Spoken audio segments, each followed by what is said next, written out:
Ça marche. Et ça marche. Vous voyez, quand Dieu veut, tout marche. Alors, on est parachat Trouma. Oui. On est en même temps, exceptionnellement, c'est très très rare, en même temps que Trouma, il y a la parachat Zachor. Ah oui, Zachor. Toujours avant Purim, Ouais. on lit la parachat Zachor. Donc on sort deux Sifrei Torah. Alors, mais évidemment, la parachat Zachor, elle dit, enfin, il y a une discussion, c'est si c'est Deoraita qu'il faut écouter. En général, la Kriyat Torah Bichlal, quelle que soit la paracha, c'est une instauration des Rabbanan. C'est Moshe Rabbeinu qui a instauré de lire de la Torah tous les 3 jours. Alors on lit la paracha, mais celui qui ne l'a pas écouté, ben, il n'a pas transgressé une mitzvah. Il peut la lire chez lui dans son chumash. Donc c'est une mitzvah du tzibour. Maintenant, pour la paracha Zachor, il y en a qui disent non, ça c'est Deoraita. Il faut que tout le monde vienne écouter parachat Zachor, parce qu'il y a écrit qu'il faut se souvenir.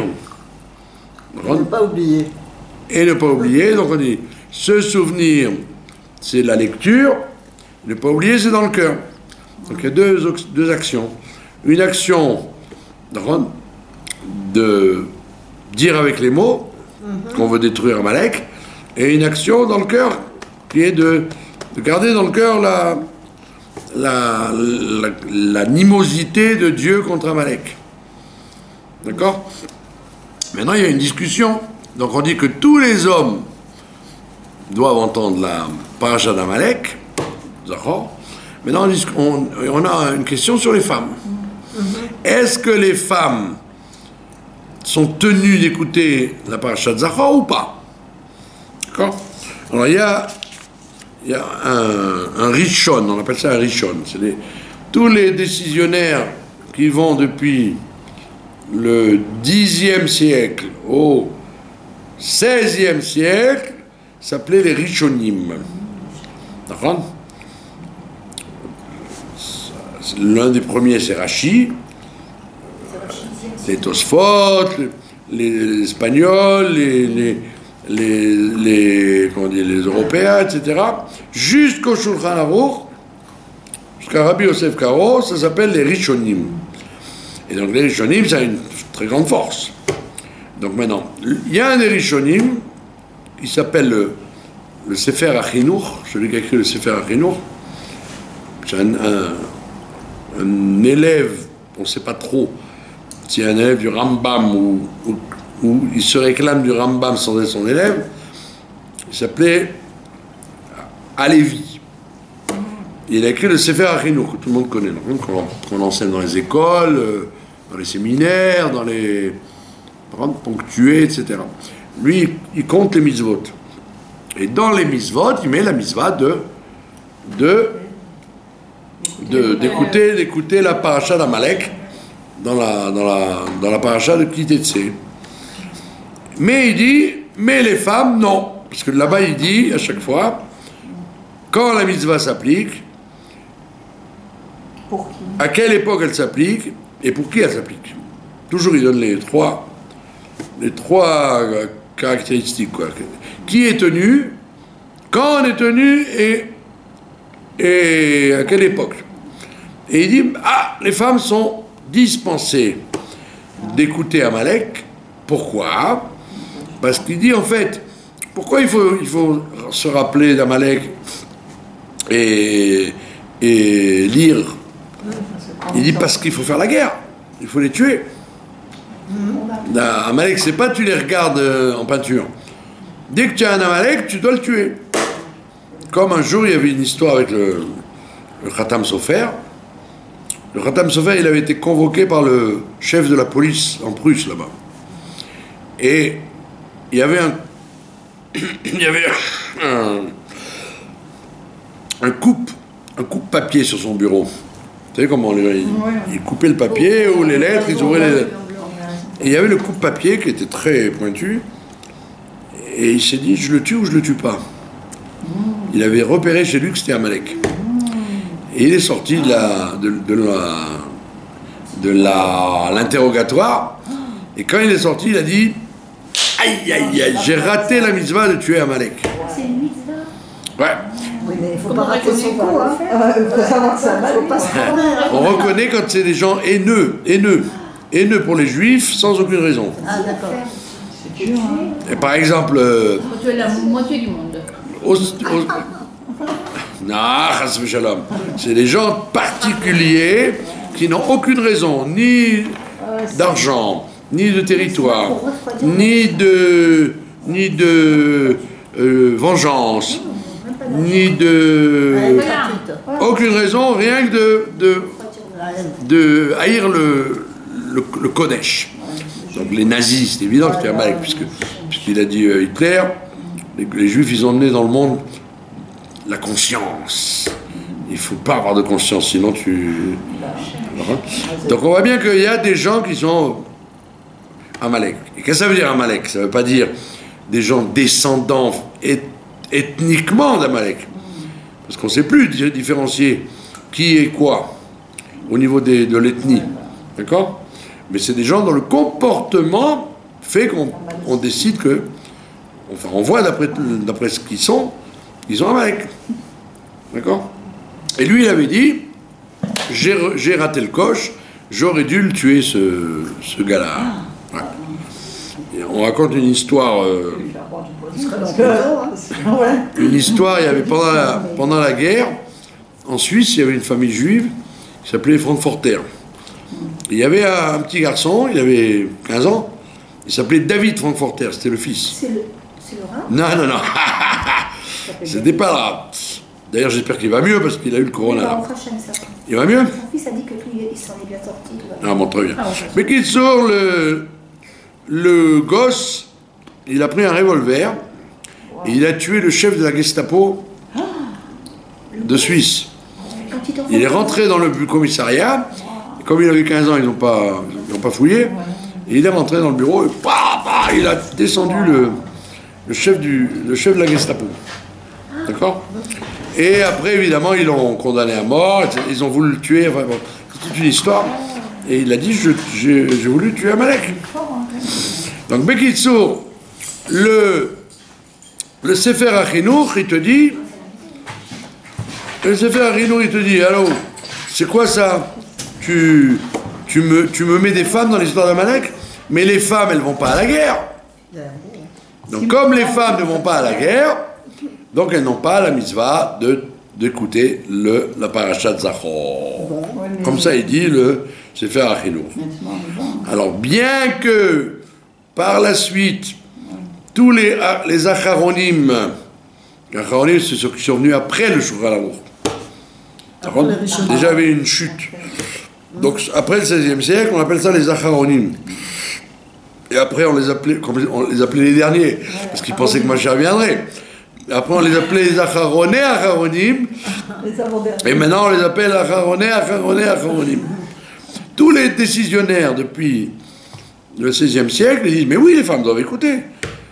Seulement, comme ce Rishon-là, il fait force de loi, donc personne n'a le droit de dire, oui, mesdames, écoutez Amalek.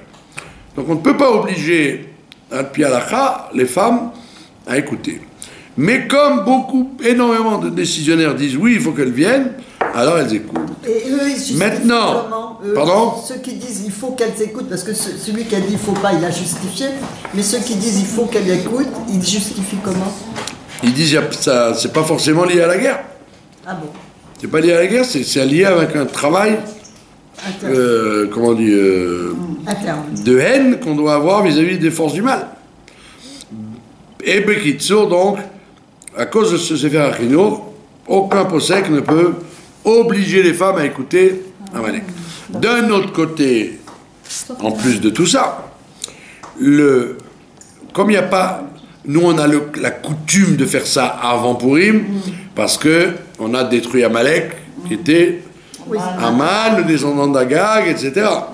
Donc, on relie ça avec Purim. Mais en vérité, c'est pas une mitzvah, c'est une mitzvah tout le temps. Donc, en fait, celui qui veut écouter, s'il a raté Zachor, Oui. il peut écouter avant Purim, comme nous par exemple cette année, on lit la Megillah le 14, et on va lire la guerre d'Amalek le lendemain, Shabbat. Donc il peut écouter Shabbat. Ou alors il peut venir écouter à Kitetse quand on va relire la parachate de Kitetse, Amalek, en été, avant Rosh Hashanah. Donc, il n'y a pas de raison réelle d'obliger les femmes à écouter à la synagogue. Maintenant, celui qui veut quand même faire la mitzvah, si sa femme n'a pas écouté, ou sa mère, ou sa sœur, ou sa fille, il peut lire dans un chumash à la maison, comme il faut, proprement, la petite paracha de Zachor. C'est le maftir, ouais. C'est la fin de Kitetse. Il y a que 9 souk. Il y a quelques psouk. Bekitso, il n'y a pas 9. 9, c'est dans l'autre paracha. Bekitso, donc les femmes ne sont pas obligées, mais c'est une bonne coutume si les femmes peuvent se permettre d'écouter. D'accord ? Si quelqu'un qui le lit sans minyan, c'est valable aussi. Voilà. Même un homme, si un homme... Un homme, il doit écouter en minyan avec un vrai Sefer Torah. C'est différent. Vous avez compris ? Oui. Voilà, ça c'était pour Zachor. Maintenant, comme on est dans la parachate Trouma, malgré tout, la parachate Trouma, vous savez toutes, tous les gens qui écoutent, hommes ou femmes, femmes ou hommes, parce que maintenant la coutume c'est de dire les femmes avant les hommes, vous savez quoi ? Mesdames et messieurs. Donc, le Mishkan, il y avait 39 travaux pour le faire. De coudre, et de peindre, et de construire, etc., etc. Donc, le Mishkan est relié au Shabbat, bien évidemment. Parce qu'on va le voir dans 3 semaines, on va voir que la Torah, elle te dit, tu construiras le Mishkan, oui, mais tu devras faire Shabbat. C'est-à-dire, Shabbat, tu ne fais pas le Mishkan. Shabbat, c'est 39 travaux que tu ne fais pas, et donc il n'y a pas de Mishkan Shabbat. Donc, on trouve un lien entre Shabbat et le Mishkan. Et donc, on va faire une halakha de Shabbat. Une halakha très, très obligée, c'est la mitzvah, le statut de se laver les mains ou la vaisselle Shabbat. A-t-on le droit, dans Shabbat, d'utiliser un produit pour laver les mains, le corps, la vaisselle, tout quoi. Alors le Shulchan Aruch, il te dit, la Mishnah déjà, elle interdit le borit. Borit, c'était un savon très compact, comme le savon de Marseille, un peu, ouais, noir comme ça. Et donc, quand on lavait le linge, on frottait avec ça, et donc ça faisait fondre. Donc tout le monde te dit, le Shabbat, on n'a pas le droit d'utiliser un savon compact, solide. D'accord ? Ben, le Rav Ovadia Yosef, lui, il dit que pour la vaisselle ou pour des choses inutiles, c'est sûr que non. Mais si quelqu'un, il est coincé, il a pas de savon liquide, il n'a rien, et qu'il s'est sali, ou qu'il se sent mal, il dit, on peut utiliser un savon parce qu'on ne voit pas la fonte. Un savon palmolive, etc., à l'huile d'olive. Un savon blanc, quand vous savonnez avec, vous ne voyez pas la différence. On n'a pas vu qu'on a fait fondre. Alors il dit, dans un cas extrême, à cause du kavod des briottes, quelqu'un il sent mauvais, il veut se laver, ou il s'est sali les mains, une maman qui a changé les couches, et elle s'est mis des saletés du bébé dans les mains, l'eau ne suffit pas. On veut du savon. S'il n'y a pas de savon liquide, alors il permet dans ce cas-là du savon solide. Si en dehors de ce cas-là, tout le monde dit on ne prend pas de savon Compact. Donc comment faire, excusez-moi, comment faire le savon? J'éteins. Comment faire la vaisselle Shabbat? Ben, tout simplement aujourd'hui, il n'y a aucun problème.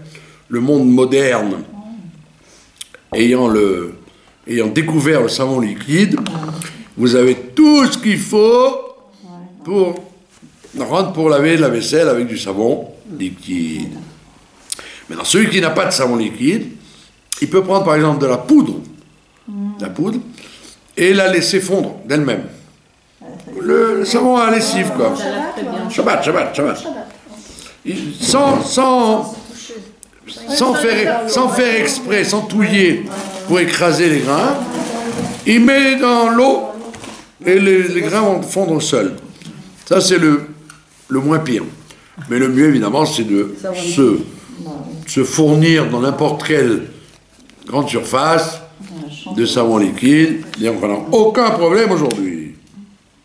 Le problème resterait l'éponge. Voilà, bravo. Maintenant, il reste ce qui va avec. Il n'y a pas que le savon, il y a ce avec quoi on frotte. Alors, donc là, il y a c'est une autre halakha, c'est pas le travail de faire fondre, c'est le travail de presser. Alors, on a le minag, on n'utilise pas des éponges normales, on utilise des comment on appelle ça, des éponges en fer, Scotch Brite, dans lesquelles, quel est le problème? De srita. Srita, ça veut dire vous voulez sortir le liquide comme le trait à la vache, vous pressez un fruit, vous sortez le liquide. Là, donc dans l'éponge, évidemment, vous sortez le liquide quand vous appuyez, mais quand c'est un truc en fer, donc ça n'est pas vraiment intégré. Ça n'est pas intégré, c'est pas comme une mamelle de vache ou de femme, ou un fruit. C'est pas intégré. La preuve, si vous le laissez comme ça va couler tout seul. Donc on a le droit d'utiliser un nettoyeur en fer. Et frotter. Quand on fait la vaisselle. Mais on doit pas frotter fort. Voilà. Maintenant, une brosse, c'est problématique. Il faut éviter une brosse. Les brosses comme ça. Voilà. Pourquoi? Parce que la brosse, effectivement, il y a... En plus, il y a une anse. Donc, ça retient l'eau, et quand vous appuyez, ça ressort. Donc, c'est problématique. Donc, on est quand même... On est permissif sur la brosse, pardonnez-moi, des toilettes. Quand vous brossez la cuvette des toilettes, pour éviter de dégoûter les gens qui viennent après, comme dans les hôpitaux à Paris, il y avait écrit « Les gens qui ont déposé de l'argent dans cette banque sont priés d'enlever la monnaie du comptoir. » C'est écrit comme ça dans les hôpitaux à Paris. Donc il y avait des brosses pour les parents, la famille qui venaient nettoyer les toilettes. Donc les Chachamim d'aujourd'hui, ils ont dit à cause de l'honneur des créatures, pour pas dégoûter les gens qui viennent après, un enfant qui a fait partout, c'est dégoûtant. Donc Bekitsour, on permet la brosse des toilettes parce qu'effectivement, d'abord elle est très épaisse, c'est pas une petite brossette de vaisselle, et ce sont des gros morceaux de plastique, et en fait c'est comme le Scott Bridge en fer, ça ne reçoit vraiment pas l'eau. Parce que quand vous soulevez trempez-le dans l'eau et soulevez-le, l'eau coule.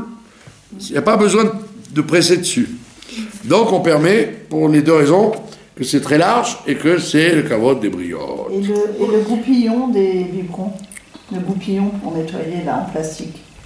Le goupillon des biberons? Ouais, c'est permis là. Oui, parce qu'il n'y a pas dans le goupillon, ça ne retient pas non plus. Si vous le laissez pendre, ça coule. On gratte quand même quand on... Pardon? Maintenant, il y a un autre problème. Bravo, vous avez soulevé un problème intéressant. Il ne faut pas utiliser un chiffon, soi-disant, qui n'est pas éponge. Un chiffon gratteur. Parce que vous auriez tendance à gratter, Donc on te dit un problème de srita. Srita, c'est très loin. Les Hilchot Shabbat, c'est pas des lois très proches de la réalité. Des fois, c'est loin. Les Chachamim, ils ont été très loin dans leurs idées. Ils vous disent de la même façon qu'on n'a pas le droit de labourer, de faire des rayures, des saillies sur le sol. Donc il dit quand tu rayes, tu risques de rayer le fer, par exemple si tu veux nettoyer une casserole ou une marmite, mais par contre une assiette, oui. Une assiette parce que l'assiette ne raye pas. Et vous pouvez même nettoyer une assiette impeccablement, qu'elle brille tellement elle est propre, là il n'y a pas de problème. Mais les choses en métal, les ustensiles en métal, en fonte ou en... Effectivement, il y a un problème de rayures, et donc on évite de les... Donc si vous avez que Dieu fasse que vous fassiez un chulent, un bon chulent, une bonne kaïla bien mijotée, si ça collait au fond, alors des fois vous dites, waouh, comment je vais faire pour enlever ça? Des fois le chulent, vous l'avez mis, il n'y a pas assez d'eau. Alors le fond, il colle. Alors vous vous retrouvez avec le samedi soir, allez-y pour enlever ça. Donc on vous permet de le tremper, de le tremper après avoir vidé jusqu'à temps, sans le toucher. Donc l'eau va s'imbiber doucement. Mais ne pas frotter fort de peur qu'on fasse, de peur de ne pas arriver à une srita. Okay.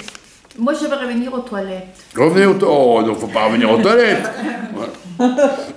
Ok, pour le kavod à Briot, il n'y a pas seulement ce qu'on peut regarder dans le asla, mais il y a aussi l'odeur. Alors. Est-ce que...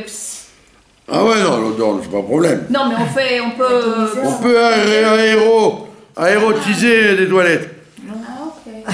Il n'y a pas de problème. Là, le Rama, il dit qu'effectivement, on n'a pas le droit de cracher dans la rue, par exemple. De faire peu. Parce que ça ressemble au travail de vanner. Quand on vannait le blé, vous avez vu ça dans les campagnes. Les gens, ils prennent le blé, ils font comme ça, et donc la paille s'en va. Ça s'appelle vanner. Ça s'appelle zorer la rouar. Donc le Rama dit on n'a pas le droit d'être zorer la rouar. Mais, là donc vous êtes zorer la rouar. Il dit non, tu n'as pas le droit d'être zorer la rouar quand tu es comment dire, quand tu fabriques le produit. Là, tu ne fabriques rien. Tu appuies dessus, il sort en petite étincelle de liquide. C'est pour ça que le Rav Naé permettait le flitox. Vous vous rappelez le flitox à l'époque? Oui, j'ai connu. On envoyait sur les moustiques. Donc en fait, là-bas, vous mettiez du pétrole dans le tube. Avec le manche, vous poussiez, et ça faisait une odeur pour tuer les cafards, les moustiques, etc. Donc, on voit bien que, comme vous ne fabriquez pas l'odeur, vous avez le droit. La même chose, le déodorant. Oui, déodorant. Il y a des gens qui utilisent des déodorants, stick, et il y a des gens qui utilisent des déodorants en pchit, ou les parfums, etc. Tout ça, il n'y a pas de problème, parce que ça ne fabrique pas le produit, ça ne fait que le sortir. Pour les parfums, il y a quelque chose d'autre. Vous avez compris? Voilà. Si vous avez posé la question des toilettes, l'affaire des toilettes est... Non, je ne veux même pas close. J'ai une question. Le flitox, là, comme ça. Là, au moins, les gens qui m'écoutent en France, etc., ils vont dire « Ah ben, pour un jour de neige, vous aviez du monde !» Le flitox, il y a le problème de pomper comme ça, parce que moi, j'ai une cafetière. Quel problème de pomper? J'ai une cafetière. Arrêtez de nous pomper. Non, tu filtres avec cette cafetière. On m'a dit aussi à cause du piston. Non, le piston, il n'y a aucun problème avec le piston. Le problème, c'est que vous faites le tri entre le café et le... Ne mélangez pas les problèmes. Non, mais parce qu'on m'a dit... On vous a dit... je vous questionne pour savoir. Parce que et quand vous mettez des chaussures avec des semelles épaisses, vous pompez aussi. Hein. Voilà. C'est bien, tout est clair? On peut pomper, alors. Voilà. C'est quoi votre... Vous savez qu'il y a de plus en plus de gens qui écoutent parce que... C'est quoi votre en France, feuille, là?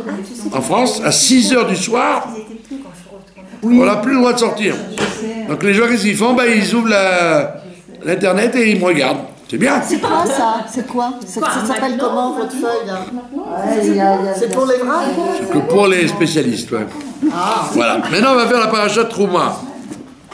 Si vous le voulez bien, et même si vous ne le voulez pas, C'est intéressant la paracha de... la faute de Shabbat. C'est vraiment très intéressant. Ah ouais, mais d'accord, on peut faire ça régulièrement. Surtout que c'est très... Shabbat, c'est toutes les semaines, c'est pas une fois. Voilà. Bon, si vous voulez, on peut faire, c'est pas un problème. Bekitsu, C'est bien, mais alors, la paracha de Trouma, elle parle de la construction du Mishkan. Évidemment, en plus, cette semaine, elle coïncide avec Zachor, avec Amalek. Alors, que signifie cette volonté de la Torah, tous les ans, de nous faire lire la construction d'un Mishkan qui n'existe plus? Ça y est, il a disparu, on l'a fermé, on l'a fermé.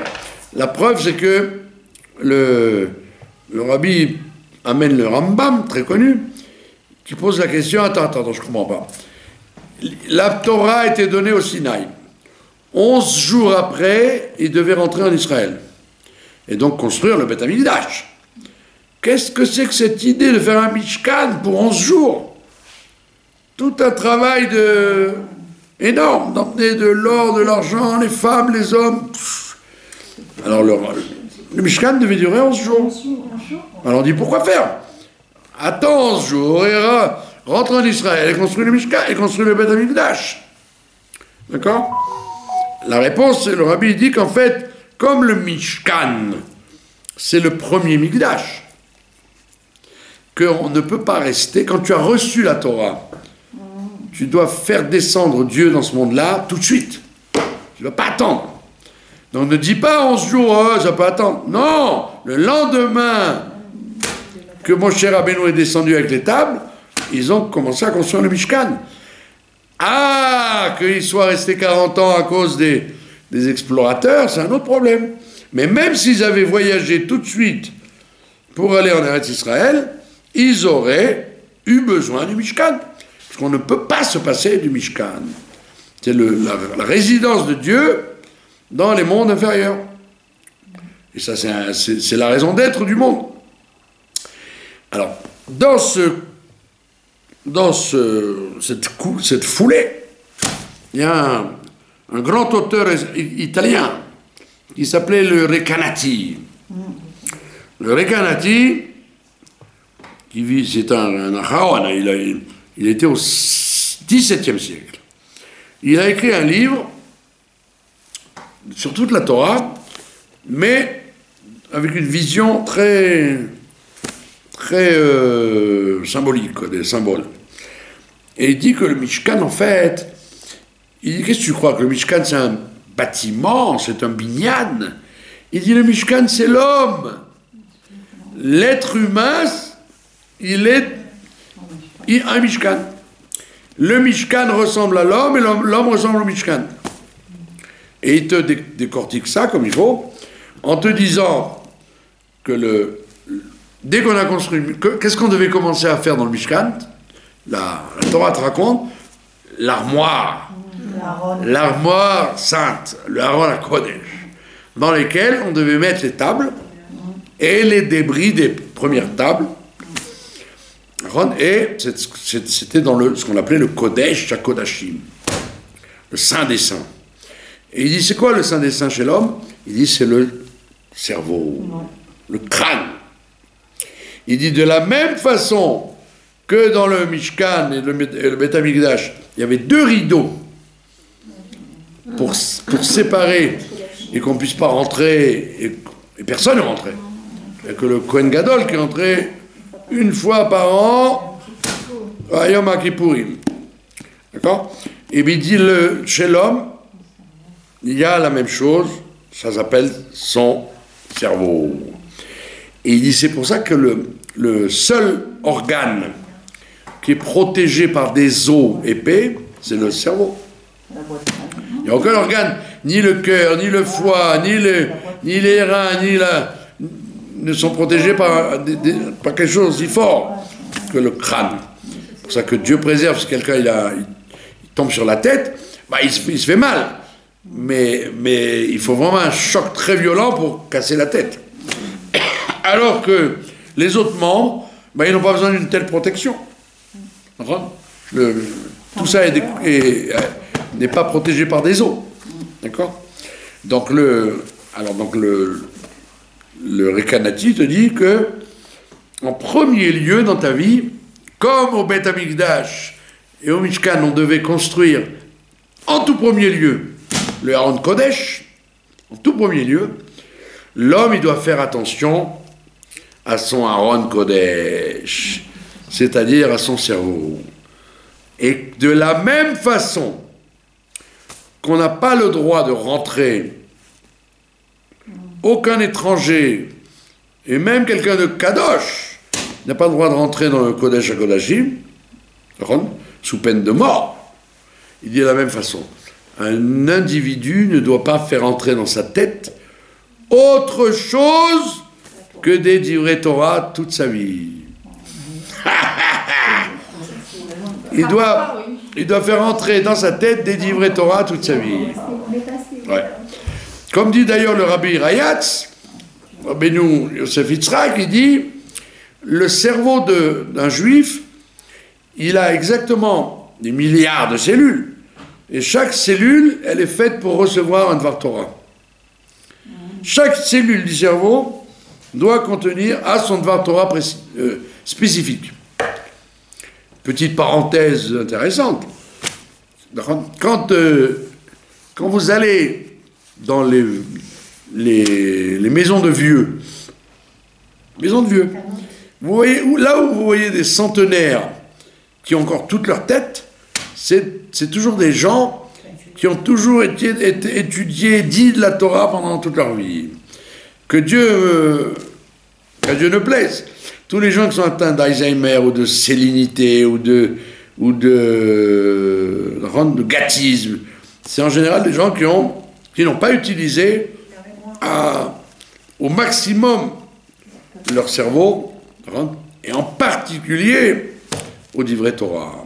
Donc il est très clair que le Aaron Kodesh que les hommes et les femmes ils ont, leur cerveau, ça doit être uniquement imprimé avec des divrei Torah ou des divrei Tfila ou des choses de Avodat Hashem, le service de Dieu. D'accord? Donc ça c'est le Aaron, c'est pour ça que le Mishkan commence par le Aaron Kodesh.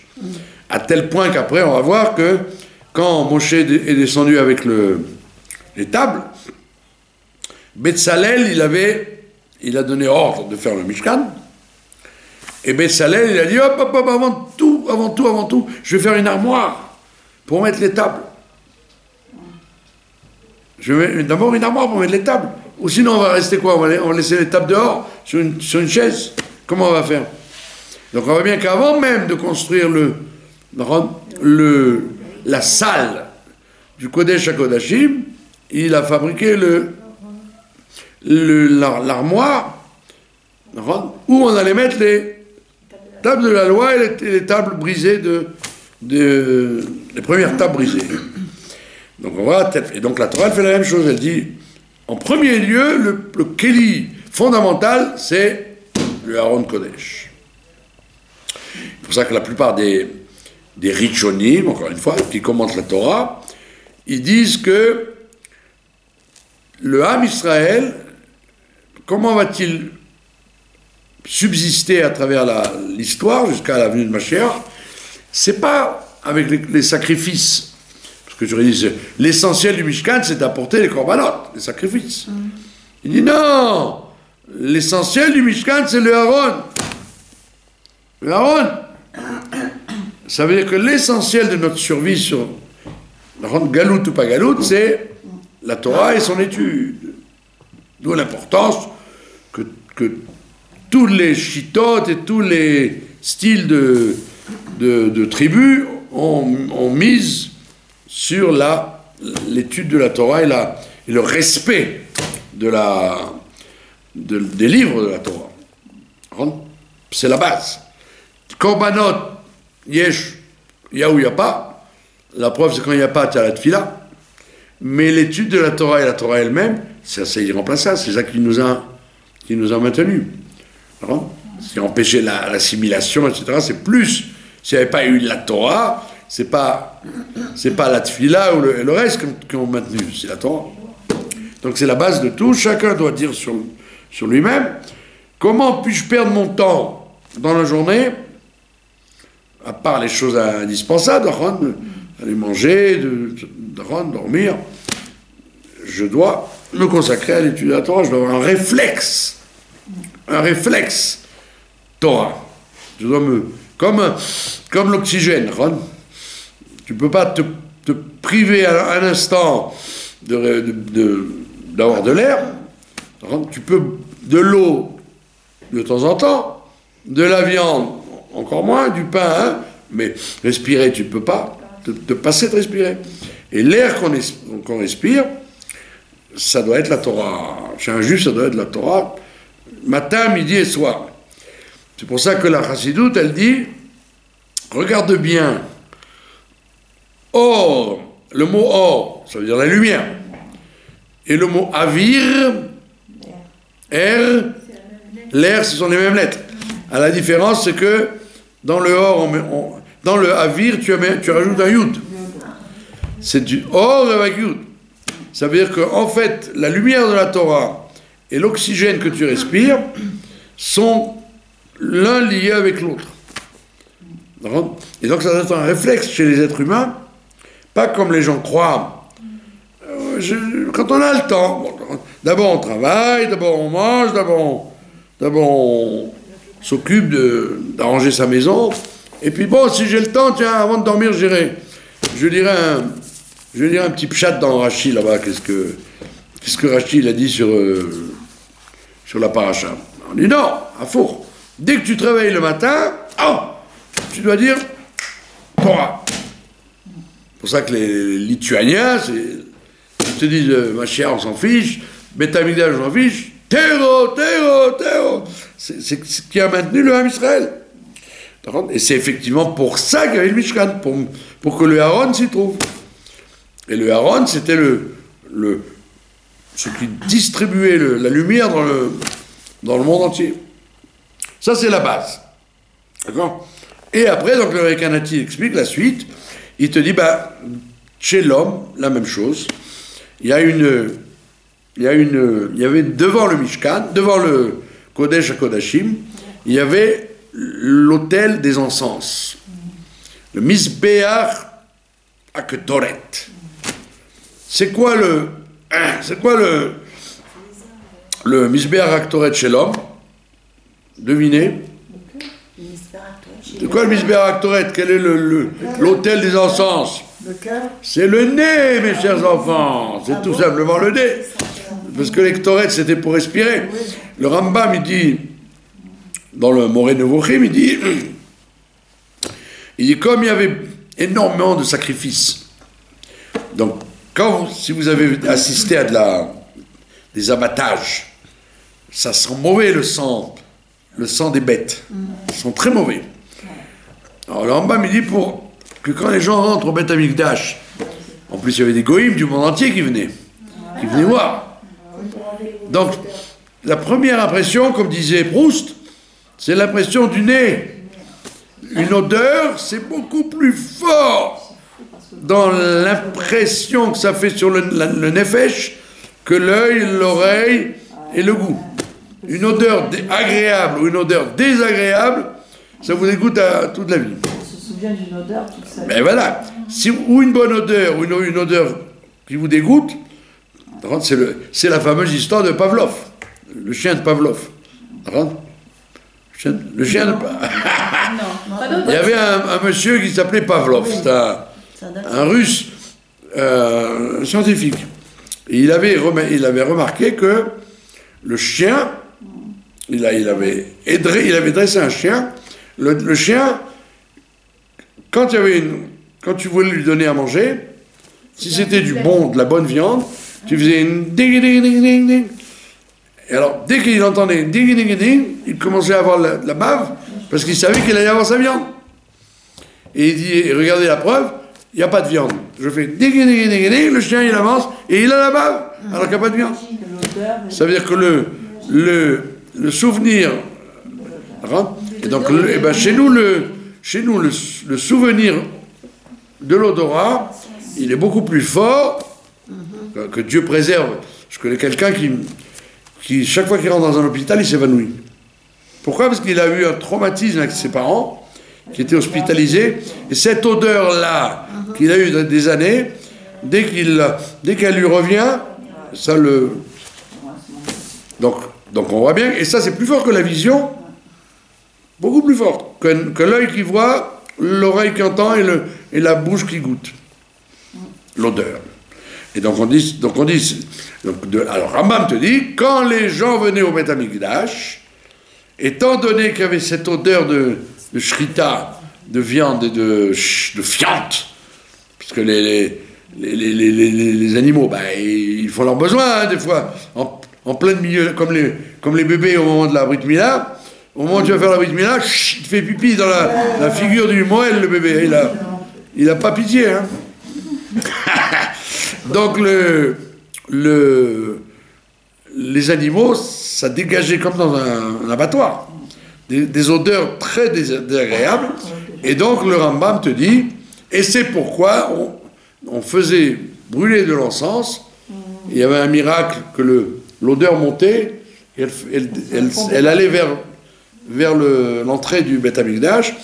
Et donc quand il rentrait, il y avait une bonne odeur, qui empêchait de sentir l'odeur des shritot. D'accord? Et le Rambam, il dit d'un autre côté, tout ça c'est le Moreh Nevuchim, on croit que c'est un peu farfelu comme explication. Là. Le Rambam, il dit aussi, et c'est pour ça qu'il y avait la musique aussi, pour éviter les... toutes les bêtes que tu amenais, il y avait des milliers de... Ouais. Les bœufs, les veaux, les agneaux, les oiseaux qui vont chanter. Il dit, les gens, ils auraient dit, mais c'est quoi ça? On est dans un zoo ici? Pour éviter le bruit des animaux qui chantaient et les sabots, alors il dit, il y avait l'orchestre. Ça couvrait, avec les trompettes et tout, ça couvrait les bruits des animaux. Alors revenons à notre Ketoret.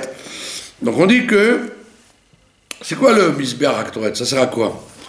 Alors il y a écrit dans la Torah, de tout ce qu'on a amené dans le Beth Amikdash, Dieu il dit, vous ferez brûler l'encens, Reach Nichoach, ça serait une bonne odeur pour moi.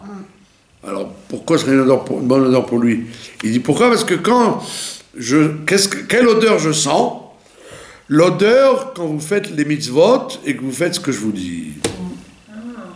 Il a une satisfaction du Viachol, le bon Dieu, ça respire le bonheur chez lui quand le Ham Israël, il fait la volonté de Dieu. C'est pour ça que le Canadi te dit, donc le nez, ça ne veut pas dire simplement tu dois respirer du tabac ou du poivre. Non, il dit le nez, ça veut dire chez toi, cette volonté permanente, quand tu fais une mitzvah, comme on l'a vu dans le Pelayoetz, de faire plaisir à Dieu. Quoi. De dire, tu sais quoi? Allez, je vais faire nachat ruach, plaisir à Dieu. Pas comme les gens y disent, comme les gens y croient. Pourquoi tu fais la mitzvah? Pour moi. Je mets les tefilines parce que j'ai peur. Je mange des matzot parce que il faut que je sorte de l'Égypte. C'est plus de la superstition que de la vodat Hashem.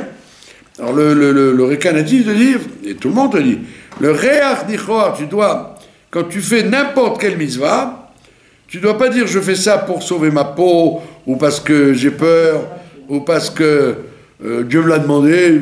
Non, tu dois avoir une madriga très élevée qui s'appelle faire plaisir, faire ketoret à Dieu. Faire ketoret à Dieu, que Dieu, ils disent, oh, il sent bon celui-là. Ah, ça sent bon chez vous. Qu'est-ce qui sent bon chez vous? C'est pas le steak frites que vous avez cuisiné, c'est les mitzvot que vous faites et la Torah que vous étudiez en disant ah, ça, Akadosh Baruch Hu va être content. Ça paraît ridicule, parce que tu as dit, mais Dieu, qu'est-ce qu'il en a à faire? Mais oui, Dieu, il dit dans la Torah, je suis très heureux qu'on fasse ma volonté. C'est normal. C'est comme un parent avec son enfant. Voilà, comme un des parents avec des enfants. Ils peuvent rendre. En général, on dit, soi-disant, oh, c'est pour toi, hein? Si tu veux pas faire tes devoirs, tu veux pas travailler, c'est pour toi. En vérité, c'est pour toi, oui. Mais on est bien content quand les enfants, ils font quelque chose qu'on aime. Donc ça donne nachat. Ça, c'est le travail du Deketoret en spirituel. Surtout qu'il n'y a plus de Mishkan, il n'y a plus de Beth Amikdash. Donc on doit garder en mémoire tout le temps le Aaron, le cerveau, pas perdre de temps, Torah, l'odeur, faire Torah et mitzvot pour faire plaisir à Dieu. Les yeux, c'est quoi les yeux dans le Beth Amikdash?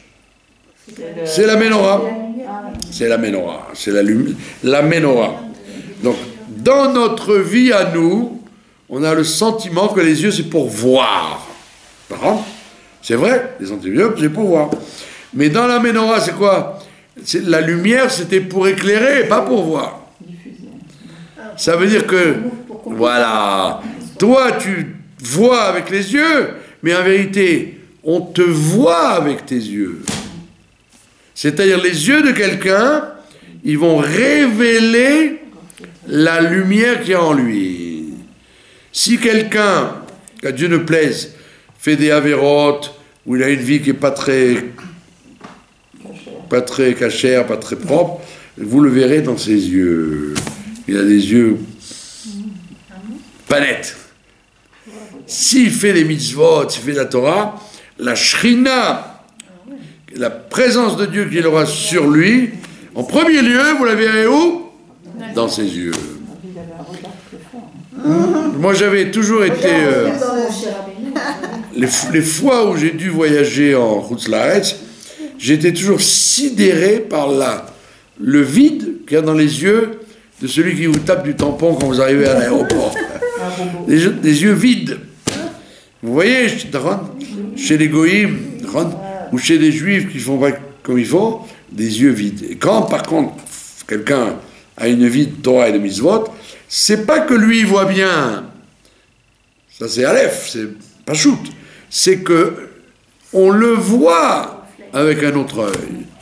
On dit, ah, il a des yeux perçants, celui-là, il a des yeux très, très, très expressifs. Donc la menorah, ça correspond aux yeux, ça veut dire, de la même façon que la menorah, c'est pour éclairer l'extérieur, pas pour éclairer le Beth Amikdash, c'est pour éclairer l'extérieur. Les yeux, c'est pour éclairer les autres, éclairer le monde. Pas seulement pour regarder, pas pour être réceptacle, mais pour être donateur de lumière. Et donc automatiquement, tu dois, c'est ce que dit le Hayom Yom d'ailleurs, le Hayom Yom d'aujourd'hui, enfin de demain, il dit tout individu doit avoir envie de faire du bien. Donc tes yeux te servent à quoi? À regarder à qui je peux faire du bien. Qui je peux dépanner? Qu'est-ce que je peux apporter comme avantage à autrui, à l'autre? La plupart des gens, que Dieu me pardonne, ils regardent le monde pour dire qu'est-ce que je peux en tirer. D'accord? Est-ce que je vais m'acheter ça? Voilà. Est-ce que je vais m'acheter ça? Je me fais plaisir quand je regarde. Alors que le Hayom Yom, il te dit, tu dois, toute ta vie, regarder à qui tu peux rendre service. Comme Abraham Avinu, qui dormait pas la nuit de pouvoir faire du chesed. C'est tout le contraire de la nature humaine, qui est de penser qu'à se faire plaisir. Donc toi, tu dois utiliser tes yeux pour dire, ça, je dois réparer ça, je dois faire du bien, je dois donner, qu'est-ce que je peux faire pour faire avancer les choses. Donc les yeux, c'est un moyen, que Dieu préserve un aveugle, par exemple, eh ben, il a beaucoup de mal à voir qu'est-ce qu'il peut faire dans le monde, parce qu'il est plus préoccupé à s'orienter. Donc les oreilles, moins, mais les yeux, oui. Les yeux, c'est la base avec laquelle tu regardes le monde. Et tu peux voir si c'est Amalek, pas Amalek, donner... Qu'est-ce qu'on fait avec ça? Ça, c'est les yeux. Et donc, le Kanati te dit, attention, la menorah qui est en toi, ce sont tes yeux, donc fais très attention à l'usage que tu fais de tes yeux. Après, on passe au misbéach. La bouche et les oreilles. La bouche, c'est quoi la bouche dans le Beth Amikdash? Les pains. C'est les pains, bravo. C'est la table où on mettait les pains. Bravo. La musique. La table où on mettait les pains, c'est effectivement là, vous voyez que d'ailleurs il y a le Kodesh HaKodashim, le Aaron. Devant, vous avez le Mizbeach Aktoret. À gauche, vous aviez la menorah. Et à droite, vous aviez la bouche. Là, évidemment, c'est le travail classique dont on parle dans tous les livres, de utiliser sa bouche. La bouche, ça sert à quoi? Parler et manger. Il y a deux fonctions. D'accord? Vous aurez pu imaginer qu'on parle avec l'oreille et que la bouche ne serve qu'à manger. Non, la bouche, elle sert à manger, comme il disait le Chavetz Chaim, ce qui sort de la bouche et ce qui rentre dans la bouche. Les deux choses. Donc, évidemment, c'est le travail de l'Echem Apanim, ça veut dire les 12 pains qu'il y avait sur la table en question, ça correspond à l'usage de la bouche. Ça veut dire c'est très, très raconté dans tous les livres. Plus que voir, plus qu'entendre, plus que respirer. Donc je ne veux pas m'allonger là-dessus, tout le monde sait qu'on doit utiliser notre bouche, comme j'ai dit 1 million de fois, et je le répète tous les jours, parce que les gens sont encore dans ce trip. Il y a quelqu'un qui vient régulièrement prier là, et ce soir, avec la neige, il nous ouvre la fenêtre de la porte. Alors je lui ai dit, mais arrêtez. Il y avait la neige qui rentrait. Et lui, son mari, crève de froid. Moi, je suis devant. Moi, je suis pas frileux. Mais quand même, quand il neige, je ferme la porte. Je suis gentil. Surtout que la neige rentrait en plus. Donc, il faut leur dire, il faut répéter, ressasser ce que le Hayat a dit 100 000 fois, que l'atmosphère d'un endroit dépend de ce que tu y fais. Une synagogue, tu dois ouvrir ta bouche, soit tu fais des brachot pour les gens qui sont morts, soit tu pries, soit tu étudies, c'est ça la bouche. Mais si tu commences à utiliser ta bouche pour dire des bêtises, ou alors manger des choses qu'il ne faut pas, eh ben automatiquement tu abîmes l'atmosphère de la synagogue. Donc ça veut dire que la bouche, c'est un émetteur et un récepteur fondamental dans la vie d'un homme. Tu vois bien d'ailleurs, tu peux voir quelque chose, tu as vu du mal, mais tu n'en parles pas. Tu le gardes pour toi. Tu as entendu du Lachon Hara, mais tu n'en parles pas. Tu le gardes pour toi. Donc ça veut dire que la bouche, elle pourrait utiliser toutes les fonctions qu'elle voit et qu'elle entend en disant « j'ai vu ça, j'ai entendu ça ». Mais comme tu peux boucher tes oreilles et boucher tes yeux, bouge ta bouche, c'est le cas de dire. La bouche, ça sert à se la fermer surtout. D'accord? Donc c'est pour ça que les 12 pains correspondent à ce travail-là de la... Et on voit d'ailleurs, comme par hasard, la Torah nous dit, celui qui veut être riche, il va au nord, celui qui veut être sage, il va au sud. C'est quoi? Le nord, ben c'est... qui était au nord, c'était la table des pains. Et qui était au sud, c'était la menorah. Donc quand tu veux devenir spiritualiste, va à gauche, va au sud. Tu veux être riche, tu veux t'occuper du matériel, va au nord.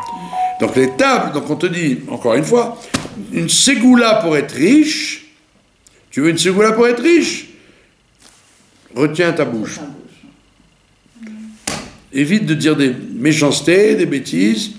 Donc les divrei Torah, ça amène la parnassa, l'abondance matérielle. Donc d'ailleurs c'est le meilleur moyen pour faire bouger les gens à faire des choses bien, c'est de leur parler de parnassa. Oui, toujours.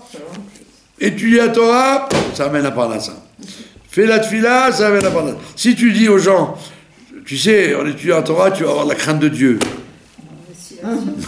Ça ne m'intéresse pas trop, hein, j'ai plus besoin de pesetas pour payer mes factures. Mais là c'est vrai, c'est pas une ségoula inventée, la ségoula de garder sa bouche vis-à-vis de... Quand tu ouvres ta bouche, dis des brachot aux gens. Le fargen, on dit en hébreu israélien. Ça vient du yiddish. Le fargen, ça veut dire flatter, quoi. Dire, oh, que vous êtes beau, oh, que vous êtes belle, bravo, ce foulard vous va très bien. Vous avez fait un gâteau, aïe, aïe, aïe, aïe. J'en ai encore le goût depuis 1 an que vous avez fait ce gâteau. D'accord? Donc ouvre ta bouche pour dire des choses gentilles, intelligentes, et des divrei Torah, et on te dit, ben, tu sais quoi? C'est une ségoula pour être riche.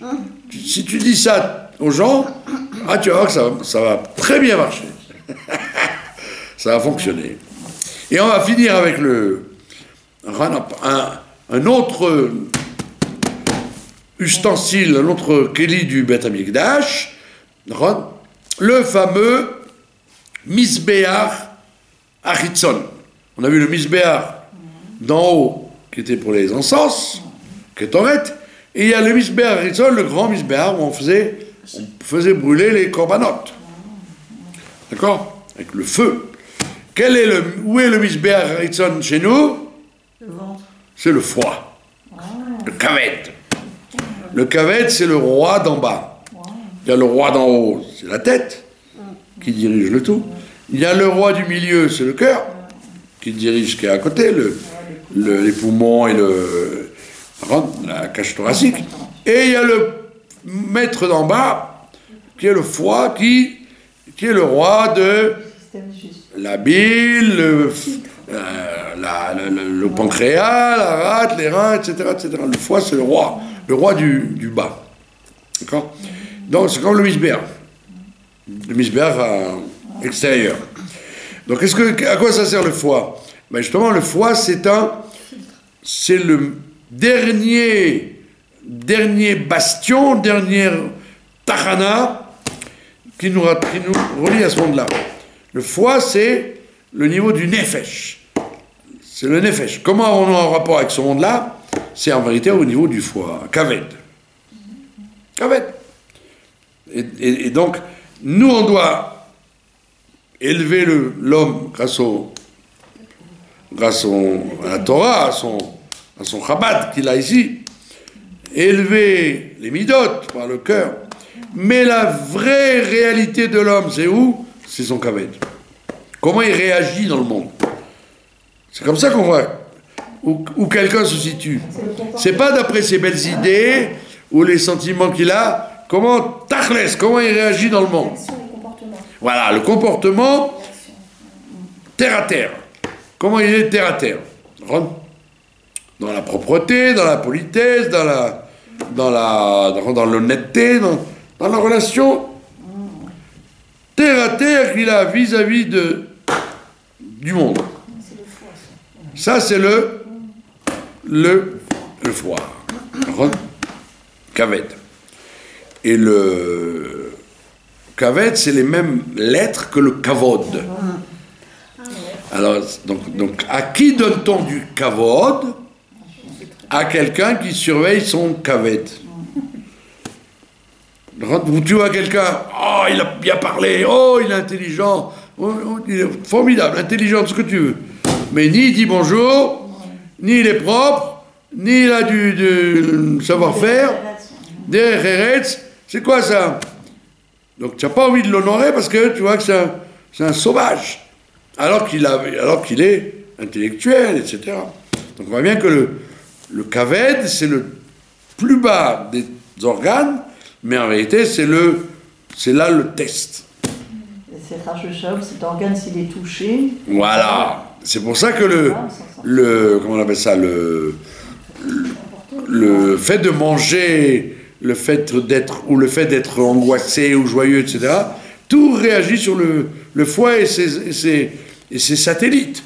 Le satellite du foie, c'est le Kisamara, c'est la bile. Bile blanche, bile noire, etc. Donc on voit que le récanatif finit avec ça en disant, en fait, si tu surveilles bien ton Mishkan, c'est ton Mishkan, c'est toi-même, donc non seulement Dieu il régnera sur toi, comme il y a écrit Shachanti betocham, je régnerai sur chacun d'entre vous, mais il dit en plus, il sera en bonne santé au niveau de son nefesh, et aussi en bonne santé au niveau de son corps. Donc il faut surveiller le Mishkan, et c'est pour ça qu'il faut éviter que les Babyloniens ou les Romains viennent détruire. C'est-à-dire les forces extérieures. Donc surveille ce qui rentre dans ta tête, surveille ce qui rentre dans ton cœur, surveille ce qui rentre dans ton kaved, et donc quand tu auras un corps, un Mishkan, dont tu t'occupes bien, automatiquement, tout réagit comme il faut.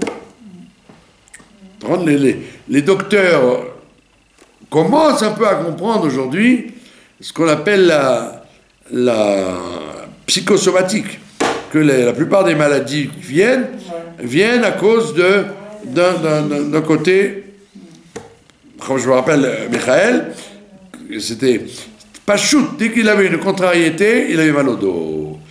Il me dit, j'ai pris un calmant. Je lui dis, mais Michael, au lieu de prendre un calmant, prenez un cours de Torah qui vous rende optimiste. D'ailleurs, vous voyez, les gens qui ont mal au dos, c'est qu'ils ont une contrariété quelque part. Automatiquement. Les gens détendus dans leur tête, ils n'ont pas mal, ils n'ont mal nulle part, ils sont souples. Parce que instinctivement, le corps réagit en fonction de la psychosomatie des gens. Mal de pied, mal de tête, mal de... où vous voulez. Mal de graine, mal de migraine, mal de dents, mal d'oreille, tout est en fonction... C'est ce que le Mishkan vous dit. Vérifie ton Mishkan. Et les docteurs, ils ne comprennent pas ça. Les docteurs vous disent, ah, vous avez ça, allez, prenez ça. Mais laisse-moi tranquille. Peut-être que, si tu es de bonne humeur, tu évites plein de maladies. Si tu n'es pas contrarié, tu n'as plus de mal au dos, et tu passes une bonne nuit, etc., etc. Donc voilà la quintessence, je ne vous ai dit qu'un tout petit peu, de cette comparaison formidable. Et c'est pour ça que la Torah nous demande chaque année de relire les parachutes du Mishkan, parce qu'elle ne veut pas te raconter un truc du passé, là, comment on a construit le château de Versailles. Non, elle te dit, c'est toi, on parle de toi. Occupe-toi de toi, de ton Mishkan intérieur. Mais, Voilà. Et donc, pour revenir avec notre lien avec Amalek, et donc Amalek, quel est son travail? Eh bien justement, il veut empêcher les Bnei Israël d'arriver à recevoir la Torah, de rentrer en Eretz Israël, de fabriquer le Mishkan. C'est tout le travail d'Amalek, et qui rend les gens malades. C'est pour ça qu'on te dit, tu dois exterminer tous les facteurs qui abîment ton Mishkan. Donc c'est pour ça que Trouma et Zachor peuvent marcher ensemble cette année. Et comme Dieu il est bon avec nous, il va nous délivrer. Et au lieu du Mishkan, on aura le 3e temple. Amen. Avec Mashiach Tzidkenu.